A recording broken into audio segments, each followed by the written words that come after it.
성경의 기록은 아주 목적이 간단합니다. 그러면서도 명확하죠. 성경을 왜 썼을까 하는 겁니다. 요한복음 20장 31절을 보면 이런 말씀이 있어요.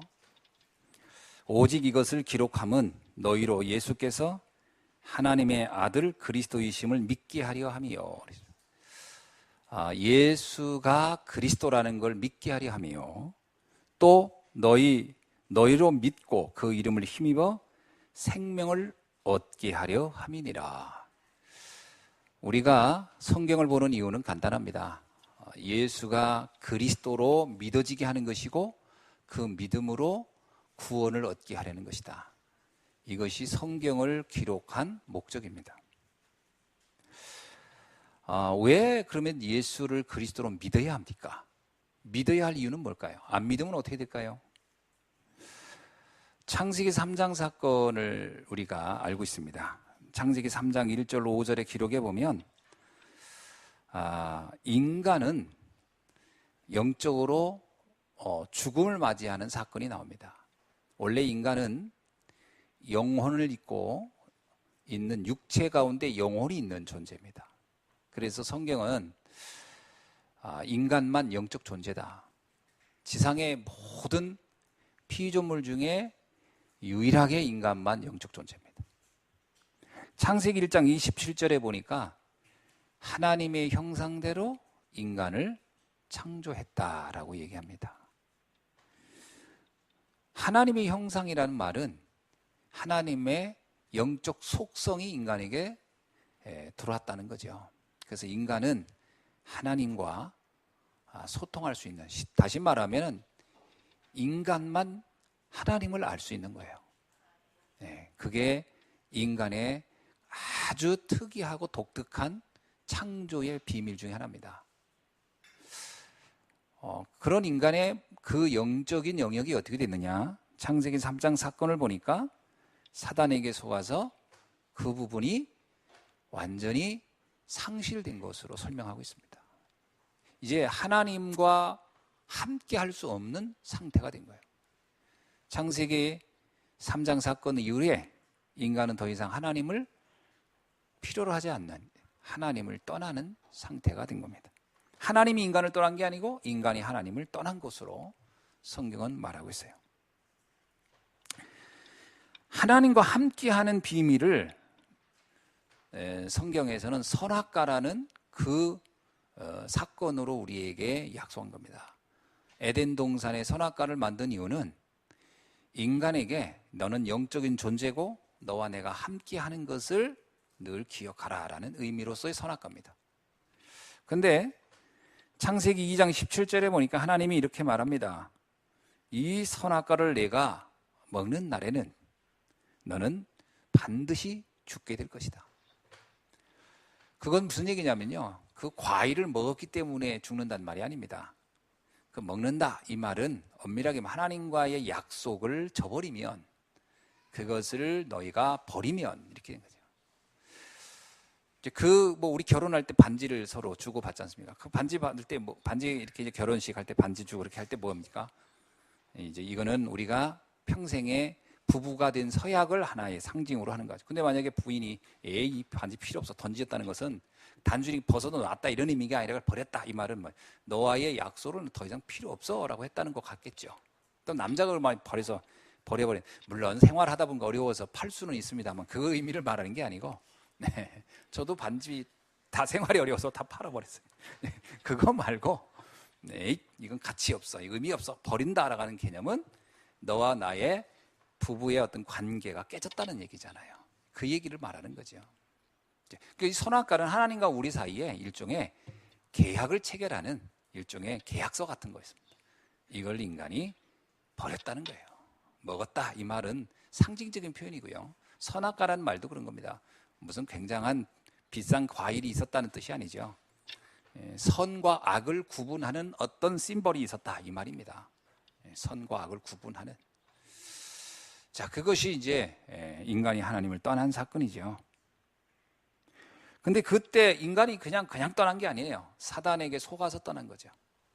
사단에게 속아서 인간은 떠납니다. 그 떠날 때 사단이 속인 메시지가 있어요.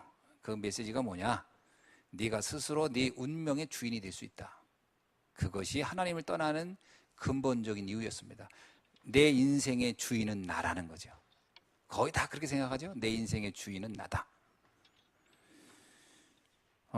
그래서 이 사건으로 인해서 인간의 영은 이제 죽었다. 이 말은 뭐냐면요. 영이 어떻게 뭐 죽습니까? 영은 죽는 존재는 아니죠. 그 말은 더 이상 하나님을 알 수 없는 상태가 되었다. 이 말입니다. 그 죽음이란 단어들은 시계가 가다 멈추면 뭐라고 그래요? 시계가 멈추면 승하셨습니다 합니까? 죽었다 그러잖아요. 죽었다. 그 얘기는 뭐냐면 기능이 사라졌다는 거예요. 인간의 영이 죽었다 이 말은 하나님을 알 수 있는 기능이 사라졌다는 거예요. 그것을 성경은 원죄라고 합니다. 그래서 바울은 로마서 12장에 이렇게 말합니다. 이 원죄로 인하여 모든 인류는 사망에 이르게 되었다. 여기서 말하는 이 사망은 뭡니까? 인간의 보호자 하나님을 완전히 떠났고 인간의 모든 저주와 재앙이 오게 된 이유다라는 설명을 하는 거죠. 자, 이 원죄는 반드시 12가지 문제를 불러들입니다. 12가지 문제를 불러들이는데요. 첫째는 근본적인 문제가 일어납니다. 그 근본적 문제가 뭐냐면 앞에서도 말했지만 하나님과 분리된 문제고요. 근데 이 분리가 되면서 인간에게는 어떤 운명이 왔냐면 사단의 지배를 받는 삶이 되어버린 거예요. 하나님을 떠나면 그냥 한 자연인으로 사는 게 아닙니다. 사람들은 그러더라고요. 하나님을 모르고 그냥 살면 한 자연인으로 사는 게 아니냐. 그런데 아닙니다. 자연인으로 살지 않고요. 사단의 지배를 받게 됩니다. 요한복음 8장 44절은 너희 아비 마귀에게서 너희가 났다 이렇게 표현해요. 그것도 뭐 마귀가 우리를 출산했다는 말입니까? 그런 뜻이 아니에요. 그것도 다 그 표현이 그런 거예요. 마치 굉장히 그 좀 문학적이고 시적인 표현이죠. 무슨 얘기냐면 사단에게 처음부터 태어나는 순간부터 사단의 지배 속에 넌 들어갔다 이 말을 하는 거죠. 그게 사단에게 났다 이렇게 표현하는 겁니다. 그래서 인간이 원죄를 지녔다는 특징, 하나님을 모르는 겁니다. 인간이 본질적으로 하나님을 모르게 태어나요. 그게 원죄를 가진 것이고요. 두 번째, 희한하게 우리는 우리 안에 죄성이 본능적으로 생겨요. 그 죄성이 본능적으로 생긴 이유는 사단의 지배를 받기 때문에 그런 겁니다. 그리고 어떤 문제가 오냐? 반드시 인간이 해결할 수 없는 영원한 지옥의 배경 속에서 고통하며 살다 가는 거예요. 지옥의 배경이라는 게 중요합니다. 그게 뭐냐면 우리의 삶이 저 저주의 세계와 연결되어 있다는 거예요. 연결되어 있는 거예요. 저주와. 쫙. 참 신기하죠. 아무리 열심히 행복하게 살려고 해도 재앙이 나를 피하지 않습니다. 재앙이 연결되어 있는 거예요. 쫙. 이거를 창세기 1장 2절에서 이렇게 표현합니다. 하나님을 떠난 상태의 모습은 혼돈 공허 흑암이다. 혼돈이란 말이 뭡니까? 모른다는 거죠. 공허는요, 뭘 해도 만족이 없다는 거죠. 신기하죠, 인간은요. 인간의 욕심은 끝이 없어요. 그게 문제입니다. 그죠? 인간은 끝이 없어요, 욕심이. 그게 왜 그러냐면 공허 때문에 그래요. 허무해서. 아무리 가져도 만족이 없어요. 참 신기하게. 그리고 또 하나는 뭐냐? 흑암이라고 하는 거예요. 흑암은 캄캄함인데 다른 말로 하면 근원적 두려움이에요. 인간은 늘 두려움 속에 살아요. 두렵습니다. 이제 이게 좀 모자라는 사람들만 이 두려움이 없죠. 모자라는 인간들만. 내가 다 해. 막 이게 두려움이 없다는 것은 어른들은 잘, 간이 부었구나, 내가. 그건 세상을 잘 모르는 걸. 세상 모를 때는 다 내가 다 할 것 같아요. 막 내가 노력하면 다 될 것 같고 막 그러거든요. 이제 겁이 없다는 것은 철이 안 드는 거예요. 사람이 나이를 먹으면 겁이 생깁니다. 세상이 이게 내 마음대로 되는 게 아니고 참 이게 여러 가지 문제가 생길 수 있구나. 겁이 생기는 겁니다. 왜 그러냐? 본질적으로 하나님을 떠나서 그런 거예요. 자, 이게 근본 문제입니다. 근본. 이 근본 문제가 해결이 안 되면 어떻게 될까요? 보통 문제가 아닙니다. 이 근본 문제가 해결이 안 되면 반드시 오래된 문제가 나옵니다. 오래된 문제는 뭐냐면 이거는 문화를 타고 계속 내려왔던 거예요. 어떤 문제가 오냐? 근본 문제 해결이 안 되면요, 인간은 다른 데서 인간의 행복을 추구하려는 경향이 있어요. 그게 뭐냐면 재물과 권세입니다. 이 재물과 권세를 가져서 인간의 불행을 해결하려고 하는 그러한 노력을 합니다. 근데 이게 왜 문제죠? 이건 오래된 문제입니다. 인류의 역사는 전쟁의 역사고 지금까지 끊임없이 투쟁의 역사거든요. 그게 오래된 문제인 거예요. 물질에 대한 욕망, 오래된 겁니다. 성공과 권력에 대한 욕망, 오래된 거예요. 아주 오래된 얘기입니다, 이거는. 인류의 역사가, 보통 이 인류의 역사를 학자들이 기록한 그 이렇게 연대를 보면 인간의 역사를 이렇게 알 수 있는 걸 얘기합니다. 인간의 역사를 알 수 있는 게 보통 5,600년 정도, 5,600만 년 정도 이렇게 얘기합니다. 5,600만 년 정도. 그런데 그 역사 중에, 그 기록한 역사 중에서 14,500번을 전쟁을 했대요, 인간이. 참 전쟁도 많이 했어요. 14,500번을 전쟁을 했으니까. 그 전쟁의 역사로 인해서 얼마나 많은 사람이 죽었냐? 지금까지 자연사한 사람이 아니고 전쟁으로 죽은 사람만 35억 명.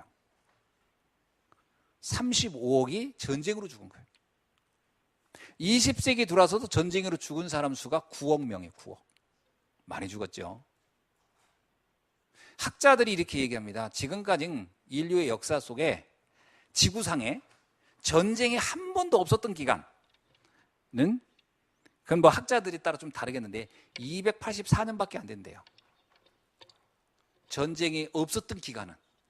그럼 자, 오늘날 우리는 전쟁이 있을까요, 없을까요? 지구상에? 지금은 있어요. 지금도요.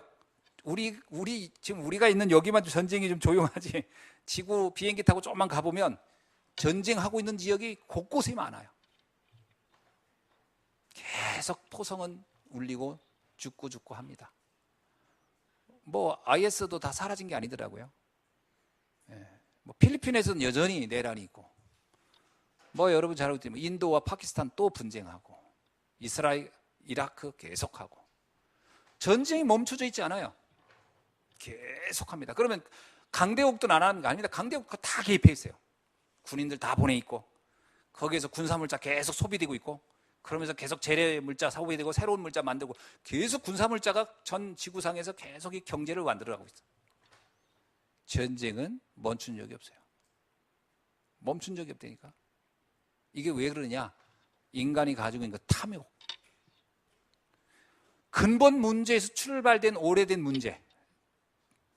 경제와 성공을 가지면 행복해질 거라는 그 생각이, 지금 역사를 보면 제국주의 열강 뭐 이런 얘기 많이 들어봤죠. 계속 쳐들어가서 빼앗고, 왜? 그 가져오면 내가 행복할 거야. 옛날 로마 시대에 얼마나 오랫동안 전쟁했어요. 왜 전쟁했죠? 가져오면 행복할 거라고.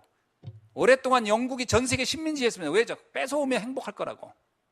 포르투갈 쳐들어가서 빼앗았죠. 스페인 쳐들어가서 빼앗았죠. 끊임없이 역사는 전쟁의 역사였어요. 왜 그러죠? 행복해 보려고. 그게 오래된 문제라는 겁니다. 로마서 3장 14절로 15절에서 바울이 이렇게 말합니다.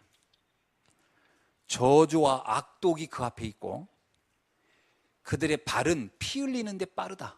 참 설명을 진짜 잘했어요. 의인은 없나니 하나도 없고요. 모든 사람은 죄인인데 그 죄인의 삶이 어떠냐? 그의 입에는, 그 입에서 나오는 말은 악독과 저주래요.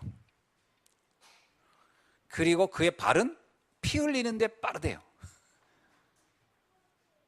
이게 역사예요, 역사. 오래된 문제입니다, 이거. 그런데 이것이 개인에게도 영향을 사실적으로 주죠. 여러분 전쟁을 경험해 보세요. 한 개인의 온 트라우마가 얼마나 엄청난가.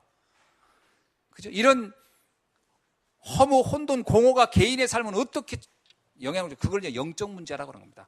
개인에게 설명할 수 없는데 문제가 와 있는 거. 설명될 수 없는데 근데 와 있어요. 그래서 사람들은 가장 많이 하는 말이 있어요. 내 사주팔자가 왜 이 모양이냐. 그 사주팔자라는 말을 왜 쓰는지 아세요? 왜 쓰냐면요, 아무리 노력해도 재앙을 피할 수 없을 때 쓰는 말이에요. 이상하네. 왜 내 사주팔자가 이 모양이지? 이상하게 문제가 끝나지가 않는 거예요. 계속 오는 거예요. 그게 어디서 시작된 거죠? 근본 문제에서 시작돼서 오래된 문제를 통해서 개인의 영적 문제까지 쫙 연결되어 있는 거죠. 그렇게 사람들이 뭘 하게 되냐면요, 아무리 해도 노력해도 안 되니까 우상 숭배하는 겁니다. 뭘 믿고 빌고, 큰 나무 보면 빌고, 돌 보면 빌고. 왜냐? 뭐 그 도움이 올까? 태양 보고 빌고, 달 보고 빌고, 달신, 태양신, 뭐 바다신, 용왕이 바다 속에 산대요. 용왕한테 빌지. 용왕이 안 보이니까 거북이 큰 거 나타나면 거기다 또 빌고. 그 거북이 이렇게 몸이 안 좋을 때 먹어야 되는 건데 그런 데다 이제 비인. 그거 그냥 비입니다. 나무 그거 잘라가지고 그 건축 자재로 써야 되는데 거기다 빌고. 다 그래 온통 그래요. 돌 보면 비고. 그 요즘 돌 다 깎아가지고 다 자재로 이렇게 갖다 깔고 다 붙이고 하는 건데 그 돌 보면 비는 거죠. 왜? 뭔가 있는 거예요. 그 내 인생의 불행을 그게 해결해 주려나. 이것도 안 되고 저것도 안 되고 어떤 사람은 거울 갖다 놓고 비는 사람이 있더라고. 다 거울 놓고 다 거울. 이거 웃을 일이 아닙니다. 거울. 그 일본 신사의 제일 중앙에 거울이 있어요. 거울. 근데 거울도 현찮지 않다니까 동그라미 이게 동그랗게 하나 그려놓고 또 빌어요. 이제 원불교. 뭐 다 그런 겁니다. 그러니까 또 하나 이렇게 우리가 아는 인류 위인 중에 좀 존경할 만한 사람이 있으면 그 사람 얼굴 모양 해가지고 또 가서 비우고. 이게 석가도 굉장히 속상할 거예요. 자신도 인생 문제 해결 못하고 고민하다 죽었는데 잘 모르는 사람들이, 모자라는 사람들이거든. 자기 얼굴 이상하게 만들어 놓고서 거기서 빌고. 석가가 그러니까 나는 나라마다 얼굴이 다 달라 뭐 이러면서 그 안에 사람들이 빌고 엄청난 돈 들여서 막 크다랗게 해놓고 빌고 막. 제가 이제 저기 동남아 갔더니 또 관우를 놓고 관우. 삼국지에 나오는 관우 있잖아요. 이렇게 수염기. 그게 이제 또 복 준다고 또 관우 빌고. 뭐 이런 식의 저런 식의. 어디 갔더니 또 고양이가 뭐 이러고 있는 것도 있어요. 그것도 복 준다고 이렇게. 그게 전부 다 뭐 복 받으려고 사람들이 난리도 아닙니다. 옛날에 우리 어른들 어땠습니까? 물 떠놓고 빌고. 제가 대학교 다닐 때 저희 하숙집 아주머니가 매일 하얀 옷 입고요. 새벽에 장독대 위에 올라가가지고서 물 떠놓고서 비는 거예요. 무섭대. 왜냐면 내 방에서 이렇게 보면 거기 그 장독대가 보였어. 그러면 저녁 허선부리한 날 뭐 허연기 있어가지고 깜짝 놀고 아주머니예요. 머리 풀고서 빌고 있는 거예요. 아이고 막 정말 그 보고 와달라고. 그 남편이 그때 그 배 타고 다니거든요. 이렇게 멀리. 그 남편 살게 해달라고 죽지 않고 막 어느 날 왔어요. 바람 펴가지고 다른 여자 데리고 왔어요. 그러니까 빌었는데 살아왔는데 이제 이상하게 온 거지. 이게 잘못 빌었어. 제대로 오게 해달라고 했는데 그냥 돌아만 오게 하니까 진짜 오긴 왔는데. 그러니까 뭐 사람들이 다 이렇게 복이 올까봐 막 빕니다. 참 안타깝죠. 우상 숭배하는 겁니다. 그것만 합니까? 그래도 해결이 안 되니까 나중에는요 정신 문제 오는 거예요. 막 우울증, 막 조울증, 공황장애, 편집증, 집착, 막 의처증, 의부증 뭐 이런 게 막 오는 겁니다. 불안하니까요. 그 왜 오냐면 불안해서 그런 거거든요. 불안장애는 불안장애. 막 사람에 대한 막 강박관념이 있고요. 그렇죠. 막 있을 때는 막 굉장히 막 행복한 것 같지만 그 한 사람만 없으면 사람만 없으면 막 감당 못하는 사람들 있잖아요. 영적 문제입니다. 그 혼자 있어도 평안하고 그래야 되거든요. 그렇지 못한 거예요. 막 불안에 떠는 거예요. 그게 영적 문제입니다. 그거 다. 그냥 계속 만져가지고 하루 종일 떠들어야 막 뭔가 막 살아가는 것 같고. 그게 영적 문제거든요. 가만히 있어 평안해야 되는데 그게 안 되는 거예요. 왜 그렇지요? 사실은요, 오래된 문제, 근본 문제부터 온 문제입니다. 쭉. 그러니까 막 분노 장애 분노 조절 장애 흥분 하고 아무것도 아닌 가지고 막 죽을 것 같고 살 것 같고 이런 문제들이 막 나타나요. 이게 이제 폭발합니다. 우리 몸은요, 이 정신, 영 아주 긴밀하게 연결돼 있거든요. 그 스트레스 받게 되면 제일 먼저 그 영적 충격이라는 건 스트레스거든요. 그 스트레스가 내 몸으로 오기 시작. 육신의 문제가 옵니다. 뭔가 모르게 몸에 무기력하고 힘이 없고, 그러면서 나도 알지 못하는 여러 가지 질병들에 이제 노출되기 시작하는 겁니다. 이런 문제가 이제 계속 인간의 삶을 찾아오죠. 나중에 이게 어떻게 되죠?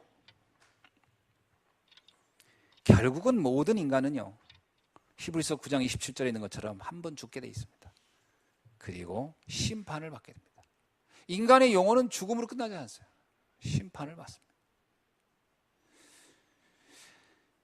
이게 진짜 심각하죠. 그런데 더 심각한 게 있습니다. 이렇게 인생에 답 없이 살다가 가면 나를 보고 배웠던 자녀가요, 그거 이상은 아는 게 없거든. 그러니까 영적 문제가 언젠가 오게 돼 있거든요. 그러면 부모와 똑같은 상태의 삶을 살다 가는 건데, 이게 더 영적 문제는요, 이게 가중되는 경향이 있어요. 그 점점점 자녀들이 더 시달리는 겁니다.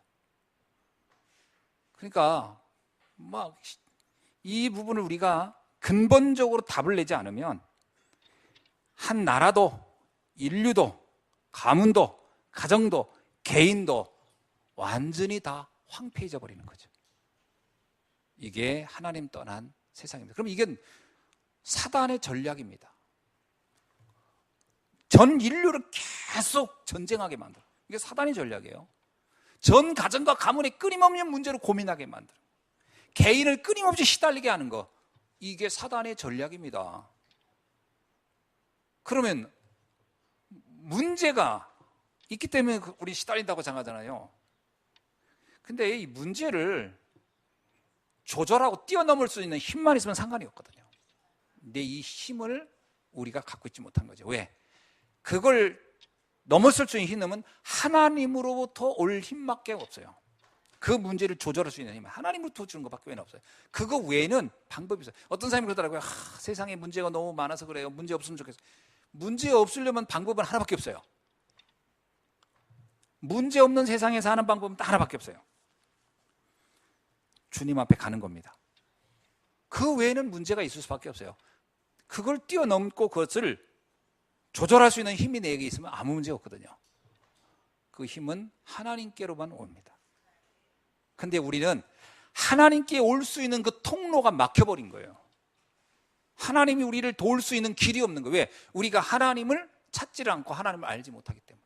그래서 우리는 알고 있는 게 딱 정해져 있어요. 돈, 성공. 그거는 사단이 던진 거짓 행복입니다. 그거로 모든 걸 다 해결해 보려고 하는 거거든요. 인류의 역사는 지금까지 그래왔어요. 돈, 성공. 그러니까 이게 인류의 역사는 지금까지 행복이라고 하는 것 자체가 인간이 만들어 놓은 이 기준은 철저하게 사단에 의해 만들어진 틀입니다. 이거 가지고는 행복을 절대 못 만들어요. 이거를 뛰어넘을 수 있는 힘이 우리에게 있어야 합니다. 그래서 하나님을 떠난 인생은 어떤 누구를 막론하고 고통과 재앙을 벗어날 수 없다는 거예요. 그래서 답은 간단해요. 하나님을 만나야 합니다. 하나님을 만나는 날로부터 그 근본에 대한 답이 정확히 나와야 돼요. 그래서 오늘 제목이 뭐냐? 유일한 해답, 영원한 해답을 찾아야 됩니다. 오늘 에베소서 2장 1절로 10절은요, 바울이 에베소 성도들에게 유일한 해답, 영원한 해답이 뭔지를 말씀하고 있는 거거든요. 이거를 모르면 아무것도 안 되게 돼 있는 거예요. 뭘 했다 하더라도 그건 의미가 없는 거예요. 그건 일시적인 거기 때문에 그렇습니다. 어렸을 때는 공부 잘하면 행복이 올 거라고 생각하잖아요. 그래서 청소년들은 오직 공부해요. 이유는 간단해요. 그게 나에게 행복을 갖다 주는 지름길이라고 생각합니다. 조금 크면 이제 결혼을 잘하면 행복이 올 거라고 생각합니다. 조금 있으면 이제 좋은 직장에 가면 이렇게 이제 행복의 기준들이 이제 쭉 있습니다. 근데 그것들은 다 찰나에 불과해요. 잠깐 지나가는 바람과 같은 것들입니다. 거기에선 절대 행복이 오질 않아요. 행복은 딱 유일한 것부터 옵니다. 하나님을 만나는 데서부터 오는 겁니다. 이걸 아는 것이 영적 철이를 든다는 거거든요. 이게 영적 철이 들어야 되거든요. 이거를 유대인들이 잘 몰랐어요. 유대인들은 오랫동안요, 자기들이 어떤 최선을 다해서 열심히 살아 성공을 하면 행복한 나라와 행복한 삶이 보장될 거라. 그게 유대인의 삶입니다. 그래서 유대인이 얼마나 치열하게 살았는지 몰라요. 그래서 전 인류의 경제권 다 잡고 있고 영향을 다 주는 게 유대인 아닙니까? 그러나 유대인의 삶의 5,000년의 역사를 보세요. 철저한 저주의 삶이었어요. 행복이 안 오는 거예요. 아직도 그들은 몰라요. 아직도 몰라.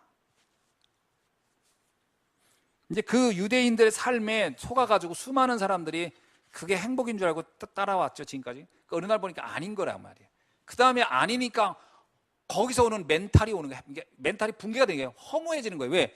그것이 행복을 갖다 주는 유일한 길인 줄 알고 막 전 세계 사람들이 다 따라왔는데 아니야. 그래서 요즘은 거기에 3단체의 프리메이슨, 뉴에이지가 그 사이를 비집고 들어온 거예요. 뭔가 명상을 해라, 비워라, 이런 식으로 불교하고 비슷한 이런 식으로 돌아 사람들 마음을 사로잡고 있는 겁니다. 이거 역시 행복하지 않죠. 행복될 수가 없습니다. 다른 것 가지고 지금 행복을 말해주려고 수많은 단체들이 일어나는데 이거 가지고 절대 인간의 근본은 해결이 안 됩니다. 자, 오늘 본문은 인생 근본 문제에 대한 영원한 해답을 우리에게 말씀해 주고 있습니다. 첫째가 뭐냐? 2장 1절을 한번 우리 다 같이 읽어봅시다. 그는 허물과 죄로 죽었던 너희를 살리셨도다. 아멘. 네. 허물과 죄로 죽었다란 말은 창세기 3장 사건의 설명이에요. 창세기 3장 사단에게 속아서 하나님을 떠난 인생을 바울은 뭐라고 했냐? 허물과 죄로 죽은 존재라는 겁니다. 이게 근본 문제의 핵심 내용이에요. 이 창세기 3장 사건으로 인해서요, 인간의 삶은 어떤 문제가 계속 왔냐면요, 가인과 아벨, 알죠? 가인과 아벨, 형제 간의 살인, 네피림, 바벨탑, 역사적으로는 노예, 포로, 속국, 디아스포라, 그 다음에 전쟁, 이런 일들이 계속 온 거예요. 이때 하나님이 인간에게 유일하며 영원한 해답을 말씀해 주셨습니다. 그게 뭐냐면 그리스도입니다. 그래서 그는 일할 때 그는 그리스도를 말하는 거예요. 그 그리스도가 우리를 살리셨도다. 그 근본 문제를 해결했다는 거예요. 엄청난 거죠. 2장 5절에도 나오잖아요. 허물로 죽은 우리를 그리스도와 함께 살리셨고. 아멘. 어떻게 살렸다는 얘기입니까? 예수님께서 우리를 살리기 위하여 당신이 스스로 십자가에서 죽으심으로 우리를 살렸어요. 그것을 대속이라고 합니다. 대속. 그 대속은 이사야 53장 6절 11절에서도 말했어요. 그가 우리의 죄악으로 인하여 와서 고통을 당하고 그 모든 우리의 저주를 당신의 몸에 짊어지고 담당하고 그는 가실 것이고 너희는 살 것이다. 그게 이사야서에 나오는 예언이에요. 그 예언 그대로 에베소서 1장 7절에 뭐라고 나오죠? 그의 피로 말미암아 우리가 속량 곧 죄사함을 받았도다. 마가복음 10장 45절에서 예수님이 직접 말합니다. 인자가 온 것은 섬김을 받으려고 온 것이 아니요 도리어 섬기려 하고 자기 목숨을 많은 사람의 대속물로 주려 함이니라. 예수님께서 그리스도 됐다는 그 증거가 뭐냐? 십자가에서 우리의 모든 허물과 죄를 가져가시고 우리에게 생명을 불어주시고 가신 겁니다. 그래서 그게 그리스도입니다. 이거는 하나님 외에는 하나님 떠난 문제를 해결할 수 있는 길이 없거든요. 그 하나님이 그 방법으로 우리에게 그리스도를 보내주셨다는 거죠. 요한일서 1장 7절에 예수의 피가 우리를 모든 죄악에서 깨끗하게 하실 것이다. 바울은 이렇게 말합니다. 그 그리스도가 우리의 근원적 원죄, 하나님을 떠났던 그 문제를 완전히 해결한 것이다. 두 번째는요. 근데 이 원죄는 과거 문제죠. 두 번째 문제를 해결했어요. 2장 보세요. 2장 2절. 그때에 너희가 그 가운데 행하여 그 가운데요 하나님을 떠난 상태에서 허물과 죄로 죽은 상태에서 우리의 삶은 어땠냐? 그냥 산 게 아니에요. 이 세상 풍조를 따랐으며, 이 세상 풍조가 뭐예요? 돈과 성공, 그거면 충분하다고 생각하는 그걸 따랐으며, 공중권세를 잡은 자 사단을 따랐다는 거예요. 그래서 지금은 불순종의 아들들 가운데 역사하는 영이라. 그러면서 3절에 이렇게 합니다. 전에는 우리도 다 그 가운데 어떻게 해요? 허물과 죄로 죽었을 때 우리의 삶의 상태가 어땠냐? 육체의 욕심을 따라 살고 육체와 마음이 원하는 것을 하여 본질상 진노의 자녀의 삶을 살았다. 인간의 삶이라는 것은요, 여러분 굉장히 사람들마다 다양하게 살 것 같죠? 아닙니다. 본질적으로 가면 똑같아요. 뭐 이런 얘기 했잖아요. 막 재벌이라고 해서 하루에 4개, 5개 먹냐? 아니 3개 먹는다. 뭐 이런 얘기 하듯이 똑같습니다. 삶은 패턴은 똑같습니다. 물질과 성공을 향해 달리는 거예요. 그게 뭐 작은 상태든 큰 상태든 똑같습니다. 육체의 욕심과 육체와 마음이 원하는 것을 인생의 핵심으로 놓고 달려가는 이제 그게 창세기 3장에서 온 문제입니다. 그건 똑같은 거예요. 전 인류가 다 똑같아요. 그 임금이든 뭐 저 밑에 서민이든 삶의 패턴은 똑같다는 거예요. 그래서 인간의 삶은 어떻게 되는 거죠? 사단에게 잡혔다는 거예요. 그래서 진노를 불러들일 수밖에 없는 인생이었다는 거예요. 진노의 자녀란 말은 진노를 불러들인다는 거예요. 진노를 안 받을 수 없다는 거예요. 그러니까 아무리 착해도 착한 마귀의 자녀예요. 성실하면요, 성실한 마귀의 자녀예요. 양심적인 건요, 양심적인 마귀의 자녀예요. 이쁜 사람은요, 이쁜 마귀의 자녀예요. 잘생긴 남자는요, 잘생긴 마귀의 자녀예요. 그래서 진노는 피할 수 없는 거예요. 그래서 이러잖아요. 잘생긴 사람이 이상이지만 얼굴값 하는구나. 그러잖아요. 그 얼굴이 저주를 막지 못한다니까. 여러분, 가져도 없어도 삶이 진노로 들어가는 건 똑같다는 거예요. 근데 이걸 역사는 분명히 말해주고 있는데 사람들은요, 아니야, 나는 그래도 있어야 될 것 같아. 그리고 걸로 가고 있는 거예요. 참 안타까운 거죠. 왜 못 피합니까? 사단에게 장악되어 있다는 거예요. 그러니까 이걸 끊어야 돼요. 사단의 올무에서 이거를 해방시켜야 돼요. 이걸 우리 힘으로는 안 돼요. 절대 할 수 없습니다. 왜 할 수 없느냐? 시편에 보면은 저는 이 시편에 있는 말씀 중에서 아주 제가 가장 인상적으로 보면서 이게 맞다 이런 게 있어요. 그게 뭐냐면 사냥꾼의 올무에 잡힌 새 같다고 우리를 말하고 있어요. 이게 성경에 나와 있는 표현 중에서 제가 볼 때는 가장 우리가 사단에게 잡혀 있는 상태를 설명을 잘한 것 같아요. 시편 124편 7절로 8절에 보니까 인간의 삶을 뭐라고 하냐면요, 우리의 삶은 사냥꾼의 올무에 잡혀 있는 새와 같다는 거예요. 여러분, 사단을 사냥꾼으로 비교했고 우리를 새로 비교한 거거든요. 그럼 한번 생각해봅니다. 새와 사냥꾼이 싸우면 누가 이겨요? 참새와 사냥꾼이 싸워. 좋아요. 그럼 새가 좀 큰 새로 합시다. 독수리와 사냥꾼이 싸워. 누가 이겨요?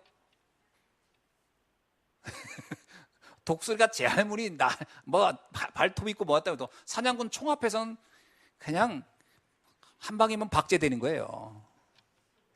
사냥꾼의 올무에 잡혀있는 새 같은 것이 인생이라고 한 거예요. 그런데 뭐라고 나냐면 이 올무를 새가 끊을 수 없다는 거예요. 여러분, 새가 어떻게 올무를 끊으면 자기 주둥이 다 찢어지고 죽지.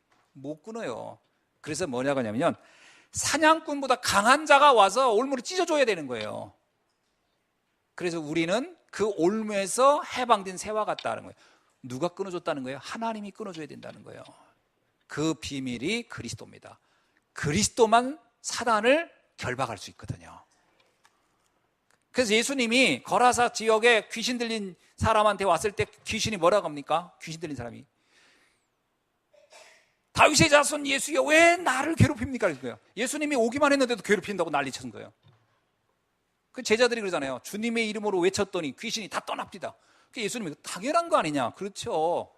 그거 뭐 창조주 하나님 앞에 사단은 그거는 꺼리도 아니지. 그 당연한 거 아니냐? 이렇게 그렇습니다. 그 우리를 붙잡고 있는 사단의 올무를 우리는 감당할 수 없는 거지만 하나님은 너무나도 쉽게 끊을 수가 있는 거거든요. 그래서 우리에게 그리스도가 필요한 겁니다. 그리스도는 하나님 자신이니까요. 그래서 하나님께서 이 땅에 그리스도를 보내주시겠다는 거예요. 사단의 올무를 무너뜨려. 그래서 창세기 3장 15절에 뭐라고 그랬죠? 뱀의 머리를 그가 짓밟아 버릴 것이다. 사단의 머리를 박살낼 거라는 거예요. 누가요? 그리스도가.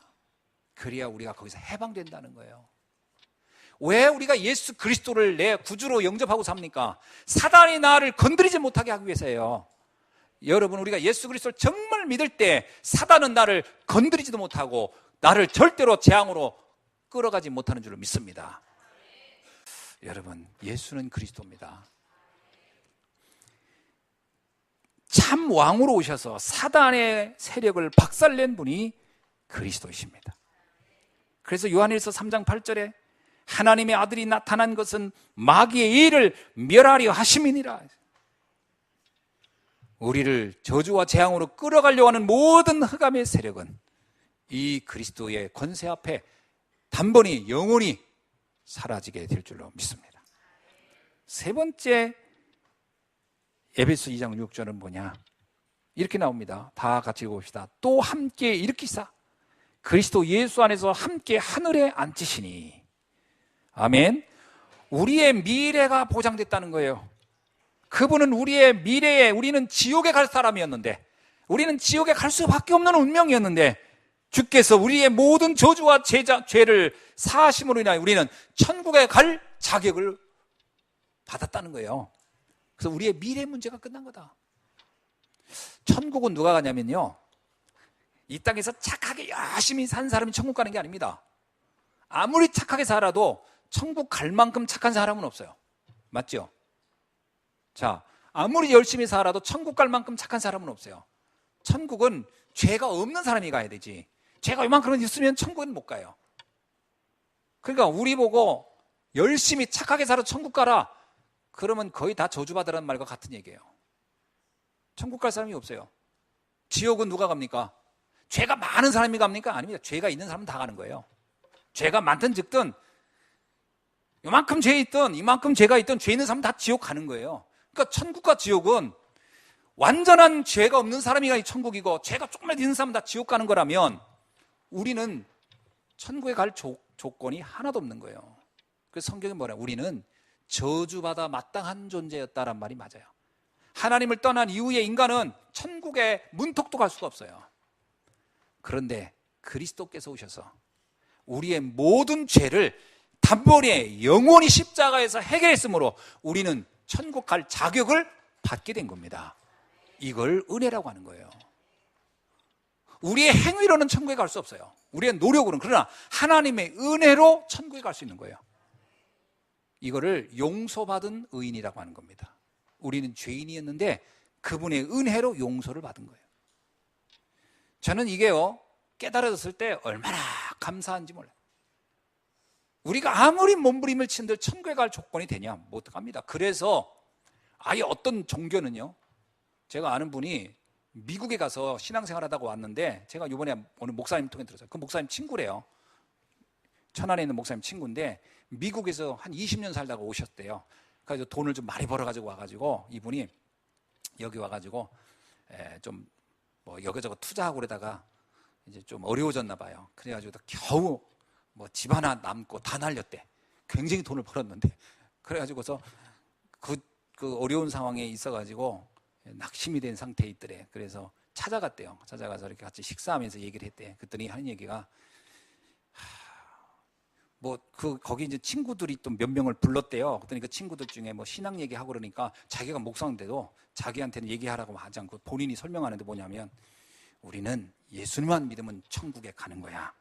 근데 예수 안 믿은 사람 다 지옥 가는 거야. 아니야, 지옥 가는 게 아니라 예수를 안 믿고 죄가 있으면 그냥 흩어지는 거야. 몸이 흩어진다고 하더래요. 지옥 가는 게 아니고. 그래서 왜 흩어진다고 하냐, 없어진다고 하냐 그랬더니 한 얘기가 지옥 간다면 너무 무섭잖아. 그리고 지옥에 너무 많은 사람이 갈 거 아니야. 그럼 사람들이 너무 다 공포감을 줄까 봐 그렇게 말을 못하니까 그냥 없어진다고, 사라진다고 해야 된다고. 누가 그렇게 가르쳤냐 그랬더니 자기 목사님이 가르쳤대요. 어떤 목사님? 미국에 있는 목사님이. 그러니까 천국에 간다고 자신이 없는 거예요. 근데 하는 얘기가 그럼 예수 믿으면 천국 간다던데 그럼 넌 갈 수 있니? 했더니 아니 난 못 가지 그러더래. 왜? 너 예수 믿으면 왜 못 가? 그랬더니 천국 갈 만큼 믿어야 되는데 그 천국 갈 만큼의 믿음의 용량이 안 될 것 같아서 자기는 못 갈 것 같다는 거예요. 그럼 넌 지옥 가야 되잖아요. 아니 지옥은 이제 없고. 그러니까 지옥은 없다고만 알려놓은 거예요. 그러니까 그냥 죽으면 흩어진다라고. 그러니까 왜 그랬을까요? 그게 인본주의적으로 만들어 놓은 거거든. 이론을 왜 만들었냐면 천국을 간다고 할 때 완벽해 가는데 완벽하게 살 사람이 없으니까 아무도 못 갈 것 같아. 있긴 있는 것 같은데. 근데 지옥은요 다 갈 것 같거든. 너무 무서워. 그러니까 아예 지옥이 없어 이렇게 가르쳐 버린 거예요. 이 목사님이 듣는데 이단 중에도 독특한 이단이 있구나. 성경에 그렇게 돼 있지 않아. 천국과 지옥이 반드시 있고 하나님을 믿지 않는 자 다 지옥 가. 그리고 그리스도를 통해 하나님 만난 자 다 천국 가. 그런데 하나님을 만나는 건 간단해. 예수 그리스도를 믿음으로 가는 거야. 그때 이 친구 하는 얘기가 그러면 예수 믿었는데도 이게 잘못하고 한 건 어떻게 되냐고. 그거는 주의 은혜로 용서되는 거지. 그건 아무 상관없지. 했더니 그런 게 어딨냐 그랬더니 그래서 성경을 찾아가지고 설명해 줬대 딱. 그랬더니 아니 이런 게 성경에 있었냐고. 왜 이런 게 내 눈에는 안 보였는지 모르겠다고. 성경을 그렇게만 읽었대요 이 친구가. 그때 하는 얘기가 네 말이 맞는 것 같다고. 그러면서 그 자리에서 영접했대요 그 친구가. 영접하고 그러면 나 이제 천국 갈 수 있겠네 이러더라고요. 상당히 시달리고 살은 거지 20년간을. 전혀 신앙이 안 돼 있는 거죠. 여러분 누가 천국에 갑니까? 그리스도를 통해 하나님 만난 사람이 가는 거예요. 아무리 착하게 바르게 살아서 가는 게 아닙니다. 천국 갈 만큼 착한 사람이 지구상에 존재하지 않아요. 은혜로 가는 겁니다. 그래서 예수님이 뭐예요? 하나님 만나는 길 되시는 참 선지자로 이 땅에 오신 겁니다. 요한복음 14장 6절에 뭐라고 합니까? 내가 곧 길이요 진리요 생명이니 나를 통하지 않고는 아버지께 갈 자가 없느니라. 그리고 예수님께서는 분명히 우리에게 말했어요. 믿는 자는 사망에서 생명으로 옮겼나니. 로마서 8장 1절로 2절 3절 성령의 생명의 법이 죄와 사망의 법에서 너를 해방하였느니라. 죄와 허물은 이미 끝난 겁니다. 그리스도가 십자가의 죽으심으로 끝난 거예요. 그분의 은혜로 끝난 거예요. 그런데 이것이 우리의 노력이 아니고 하나님의 은혜로 된 거라는 거죠. 오늘 한번 읽어봅시다. 그 구원이 어떤 구원이냐? 8절 봅시다. 우리 다 같이입니다. 너희는 그 은혜에 의하여 믿음으로 말미암아 구원을 받았으니 이것은 너희에게서 난 것이 아니요 하나님의 선물이라. 9절입니다. 행위에서 난 것이 아니니 이는 누구든지 자랑하지 못하게 함이라. 아멘. 이 구원에 대한 설명을 했을 때 사람들이 가장 많이 부담되는 게 뭐냐? 그럼 우리는 뭘 해야 되는 거 아니냐? 자꾸 이런 얘기가 아닙니다. 할 게 없습니다. 그의 은혜로 되는 거예요. 그의 은혜로 되는 겁니다. 뭐 좀 더 착해야 갑니까? 아닙니다. 더 열심히 살아야 됩니다. 아닙니다. 그건 상관없는 거예요. 주의 은혜로 되는 거예요. 그 누구도 이 행위를 자랑하지 못한다는 거예요. 왜? 내 행위의 결과가 아니니까. 전적인 하나님의 은혜의 결과니까요. 그러면 이 은혜는 누구가 받습니까? 은혜는요, 누가 받냐면 하나님이 선택한 자가 받는 거예요. 그 선택의 기준은 없어요. 선택의 기준은 딱 간단해요. 예수가 그리스도로 믿어지는 자는 선택받은 자예요. 아멘입니까? 예, 예수가 그리스도로 내가 믿어진다. 그러면 그 자체가 선택의 기준인 겁니다. 우리의 행위가 옳기 때문에 하나님이 나를 선택한 게 아니에요. 내가 착하게 살았기 때문에 선택한 게 아니에요. 선택의 기준은 그 복음이 믿어지는 것이 선택의 기준입니다. 선택이 안 된 사람의 특징이 있어요. 복음을 전했는데 믿어지지 않는다. 선택이 안 된 사람이에요. 그래서 우리가 복음을 전해봐야 되는 겁니다. 복음을 한 번도 안 들었기 때문에 하나님을 못 믿고 그리스도를 모르고 내가 이 저주 가운데 있다고 하는 것은 불행한 거예요. 그래서 그런 억울한 사람이 없도록 하기 위하여 우리가 복음을 전하는 겁니다. 전하는 거예요. 한 번은 들어야 돼요. 정확하고 올바른 복음을 한 번은 들어야 돼요. 그래서 그 사람이 의외로 복음의 사람, 하나님이 선택한 사람일지도 모르잖아요. 그래서 전해주셔야 됩니다. 여러분의 가장 가까운 사람부터 전하시기 바랍니다. 아주 중요해요. 근데 이분은 성격이 이래가지고 또 이 사람은 성격이 아주 예민하고 날카롭고 뭐 비판적이고 그래서 절대로 안 믿을 거야. 그건 내 생각입니다. 바울이 어떤 사람이죠? 엄청나게 기독교를 핍박했던 사람이 바울이에요. 그런데 바울이 생각지 않게 복음을 듣게 됐어요. 어디서 들었죠? 스데반이 죽을 때, 스데반을 재판할 때 그 옆에 있었기 때문에 스데반이 마지막 설교로 자기도 모르게 자이든 타이든 듣게 된 거예요. 그것이 그에게 영원한 축복이 되었던 것이죠. 마찬가지입니다. 복음을 들어야 됩니다. 여러분 주변에 복음을 못 듣고 있으면서 정확한 복음을 모르고 있다는 것은 슬픈 일이에요. 전해주셔야 됩니다. 하나님의 은혜를 체험할 수 있도록 여러분이 심부름해 줄 수 있기를 주의 이름으로 축원합니다. 그것이 바로 2장 10절의 이야기예요. 이 말씀을 쭉 하면서 행위에 난 것이 아닌 이는 누구든지 자랑하지 못할 것이라 하면서 10절에 말하는 거예요. 다 읽어봅시다. 우리는 그가 만드신 바라 그리스도 예수 안에서 선한 일을 위하여 지으심 받은 자니 이 일은 하나님이 전에 예비하사 우리로 그 가운데 행하게 하려 하심이니라. 아멘. 선한 일을 위하여 먼저 하나님 우리를 택했다는 거예요. 그러면 선한 일이 뭡니까? 살리는 겁니다. 복음 전하는 것이 지상에서 가장 선한 일이에요. 국수 끓여주는 게 선한 일이 아닙니다. 어려운 사람 위로하고 슬픈 사람들 위로해 주는 게 선한 일이 아니고요. 복음을 전하는 게 지구상에서 가장 선한 일이에요. 이걸 하라는 거예요. 이거보다 축복된 건 없잖아요. 그죠? 안진뱅이에게, 성전 미문의 안진뱅이에게 동전을 더 줄 수도 있습니다. 그 사람을 매일 들어서 성전 미문에 앉아갔다 놓은 사람도 있습니다. 사도행전 3장을 보세요. 나면서부터 안진뱅이, 그는 성전 미문에 있어서 누군가가 늘 들어다 놓았겠죠. 그리고 사람들이 들어가면서 동전을 줬겠죠. 그래도 그 사람의 운명은 하나도 바뀐 게 없는 거잖아요. 그에게 가장 필요한 건 뭐죠? 복음입니다. 그래서 베드로, 요한이 들어가다 성전 미문의 안진뱅이를 보고 얘기합니다. 우리는 동전을 줄 생각도 없고 주어도 너에게는 의미가 없다. 그러니까 뭐라고 하냐면 그 사람한테 제일 먼저 선언한 겁니다. 나는 은과 금 없다. 나는 당신에게 줄 게 아무것도 없다. 세상의 것은 준들 당신에게 도움이 안 된다. 선언을 딱 해버려요. 그리고 나서 얘기합니다. 내게 있는 건 내게 주노니 나사렛 예수 이름으로 일어나 걸어라. 그에게 가장 필요한 것이 복음인 거죠. 베드로, 요한이 한 최고의 선행을 한 겁니다. 그죠? 그 사람들이 동전을 준 사람도 있고 늘 성전 미문에 앉혀놔가지고 뭐 돈 벌면서 먹게 살게 한 사람도 있겠지만 그 선행에 비교할 수 없는 거죠. 지상 최고의 선행은 살리는 일입니다. 그것을 위하여 하나님 우리를 먼저 부르셨다라는 거예요. 아멘. 이걸 놓고 하나님 우리를 먼저 부르셨다는 거예요. 이 축복의 주인공으로 하나님은 여러분을 지금 택하셨습니다. 우리 예수한교회는 아마 이 선한 일을 위한 교회로 우리는 하나님 앞에서 결단해야 되겠죠. 우리 교회가 왜 존재하느냐? 이 선한 일을 하려고 하는 거예요. 다른 것 뭐 열심히 남들이 다 잘하니까 우린 그거 하지 맙시다. 뭐 국수 끓여주고 하는 거 그거 줘서 뭐 하겠어요. 딱 하나만 합시다. 완전한 복음을 전해주는 일. 그리스도 외에는 길이 없다는 걸 말해줄 수 있는 교회. 그것으로 우리의 인생에 답을 내버리는 여러분 되길 주의 이름으로 축원합니다.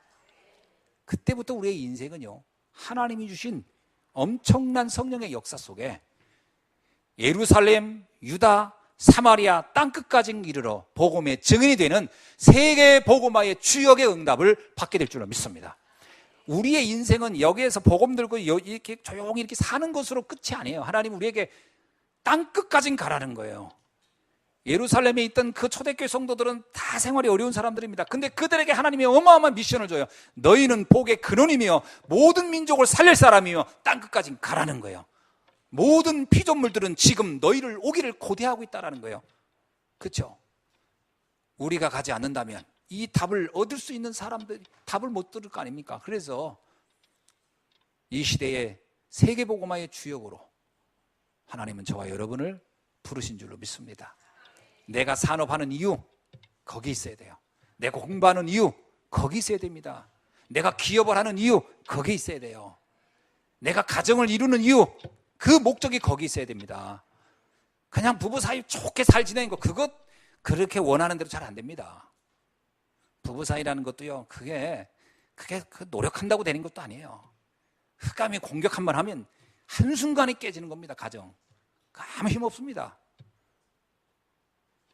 복음의 가정이 되길 주 여러분 축원합니다. 그걸 증거하는 가정이 돼야 돼요.